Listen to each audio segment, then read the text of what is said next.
Welcome to our Helen Fort Open House. I'm Tammy Stragey, principal, and it is my pleasure to be with you today as we introduce you to an educational environment where caring teachers and involved families foster the academic, social, physical, and emotional development of all of our students. Our mission does not include just the people who are at school on a daily basis. We recognize and respect the fact that you, our students' parents and guardians, are the primary influence upon their development. As a result, we need you to help us further that development, to be an active part of our community. Throughout the coming years, you will hear teachers and custodians, administrators and secretaries and classroom aides talk a lot about the idea of community. Helen Fort is committed to constructing a community of character, both on our campus and in our neighborhood. We want you to partner with us in that building. With your support and your investment, we will make both a stronger campus and neighborhood. Our teachers do a wonderful job of creating conditions that lead to students' academic and social development, but we recognize that we cannot do it alone. You can reach out to me, the principal, at any time, and Mr. Bessler, our 8th grade assistant principal, or Mr. Elinsky, our 7th grade assistant principal, at any time that you need support. If all of us are invested in our students' success, and clearly that is true of you, for you have given up a Tuesday to be here in support of your children, then we will have to take some steps together to make sure that our community project starts to take shape. Encouraging regular school attendance is one of the most powerful ways that you can prepare your child for success, both in school and in life. When you make school attendance a priority, you help your child get better grades, develop healthy life habits, avoid dangerous behavior, and have a better chance of graduating from high school. When kids are absent for an average of just 2 days of school per month, even when the absences are excused, it can have a negative impact. These absences can affect kids as early as kindergarten. How? Students who miss an average of only 2 days per month often have difficulty keeping up with their peers academically and tend to fall behind in reading. But when students are able to read at grade level, they are 3 to 4 times more likely to graduate high school and attend college, postgraduate, or professional development classes than their peers who struggle with reading. So please make sure that your child is at school every day by 7:55 a.m. and stays until 2:40 p.m. when school ends. You can speak to any one of us administrators or to your child's guidance counselor if you have difficulties with attendance. Our staff is here to help. We also know that research shows a very strong correlation between extracurricular involvement and academic success. Today, you'll get to explore the main parts of a student's day. But we also want to highlight what happens after dismissal. When kids get involved in after-school programs, they are more likely to be successful in school.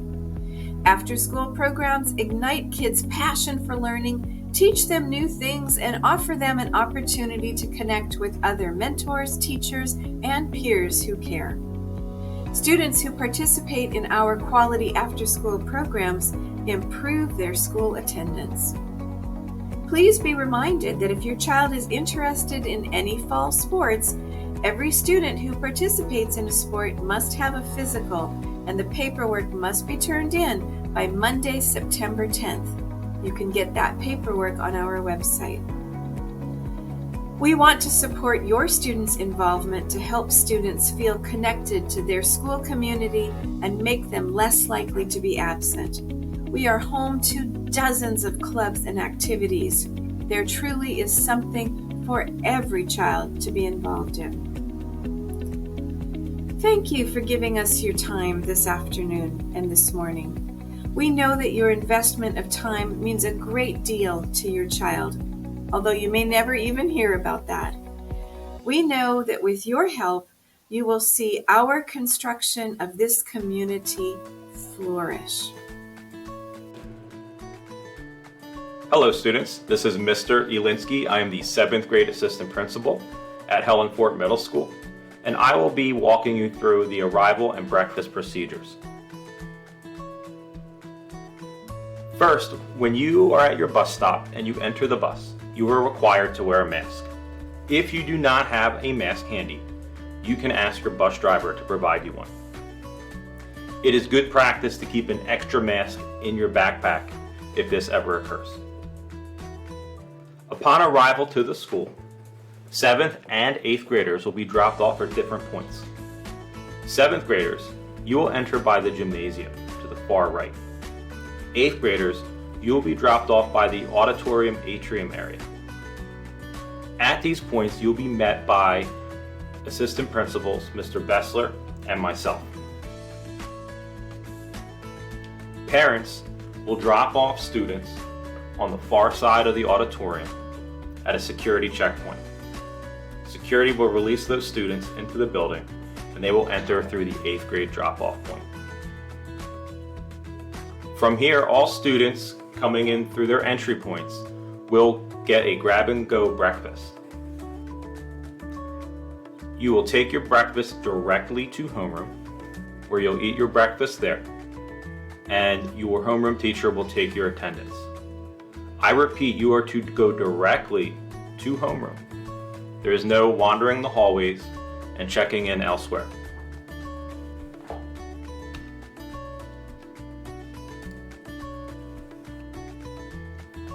Once in homeroom, you are beginning your day.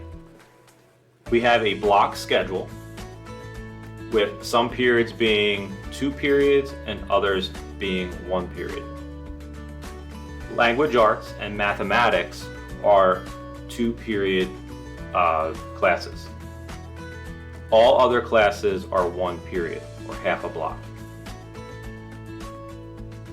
7th graders, most of your classes will be in the 20 and 30 wing with some other exceptions.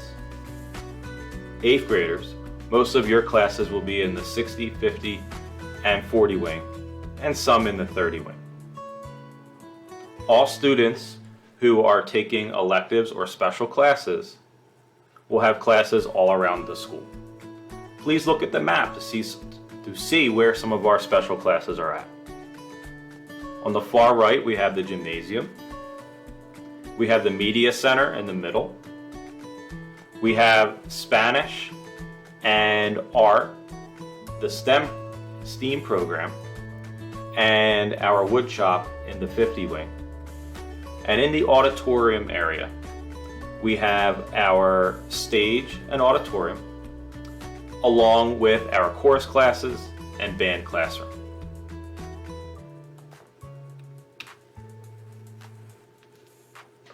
Students, when navigating the hallways, also know that we do have one-way traffic patterns in some hallways. The purpose of this is to keep us socially distant during busy transition times. You are to follow these traffic patterns always during transition times, unless there is an emergency. Please look at the 20 wing, 40 wing, 60 wing. These are all one-way areas. The 50 wing is a split one-way area, and the 30 wing, you can go both ways.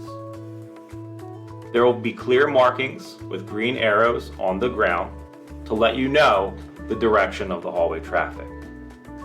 If you have any questions or concerns about which way to go, please ask an adult, a teacher in the hallway, a security guard, or an administrator if you see one. We will gladly help you out. When we are not in transition and you are in class and you are permitted to use the bathroom, you can go against the traffic pattern.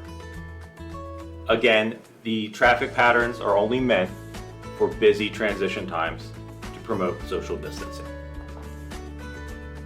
Hello, this is Mr. Bessler, the 8th grade assistant principal here at Helen Fort Middle School. Here to talk to you right now about our hall pass system. We utilize 8 colored passes here at Helen A. Fort to better communicate with everyone in our entire building. Our green, white, and black pass here at Helen A. Fort are used for our bathrooms. If you need to use the bathroom for whatever reason and you are located in one of these hallways, that would be the colored pass you'd be given to utilize the bathroom.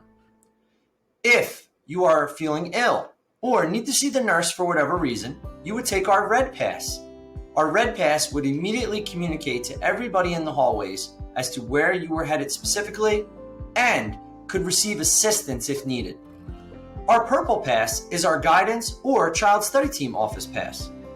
If you need to see a counselor for whatever reason, or one of the counselors or child study team members has requested to see you, you would be provided the purple pass from our faculty. If you needed to see Ms. Strage, our school principal, Mr. Alinsky, our 7th grade assistant principal, or myself, Mr. Bessler, your 8th grade assistant principal, you would ask for the blue administrative pass. That pass would allow you to see one of the 3 administrators here at Helen A. Fort. The yellow pass is designed for our junior hive. You would already have prior permission to attend the junior hive, and this pass would be issued to you by a faculty member if prior permission was provided. Finally, our orange pass is our technology pass. Our technology department is located in our 60 wing, specifically in room 62. If you have any Chromebook issue or concern, or are lacking a charger, you would simply ask for the orange pass and you would proceed to our technology room. For lunch, we have some specific guidelines for you to follow. When students enter the cafeteria, you need to make sure that your mask is on, and you may not remove that mask until you are seated or are about to eat. When students are eating lunch, masks obviously can be off. However, when you are finished eating, we are going to ask that you place your mask back on. If you need to leave your table for whatever reason, if you need to use the bathroom, or need to discard any of your items, please make sure that your mask is on before getting up from your seat. In the event you need to use the bathroom at lunch, please see Mrs. Jones, who is one of our cafeteria proctors and can be found at the entrance of the cafeteria. She will provide you with a green pass since you would be using the 2030 wing bathroom. Only one student may use the bathroom at a time. For those 7th grade students, when you finish eating, you have one of the 2 options of an active recess or quiet recess. Or if you're an 8th grader who's going to attend recess prior to lunch, you have 2 options. Our active recess is designed for students who would like to be a little bit more physical at during their recess time. Active recess will be held outside by the basketball courts or on the softball field, where a number of sports can be played. And we have a quiet recess for those students who may not really want to partake in anything active. If you'd rather just stay on your cell phone or maybe do some work on your Chromebook, you have the option to attend the media center during your recess time. In the event that you would like to be outdoors, but don't really want to partake in anything physical, you may do so. The only thing that we ask is that if you remove your mask for whatever reason, that you are a safe distance away from everyone, or at least 6 feet. Finally, for dismissal, bus loading will occur at the end of the day. When bus loading occurs at the end of the day, you will remain in your classroom. While you are in your classroom, you will listen for the announcements as to when your bus is called. All students will exit from our auditorium area. So, 7th graders, even though you entered by room 1 on the side of the building, you will exit the building where 8th grade enters the building. Again, there will be plenty of staff in the hallways to help you navigate dismissal here at Helen A. Fort.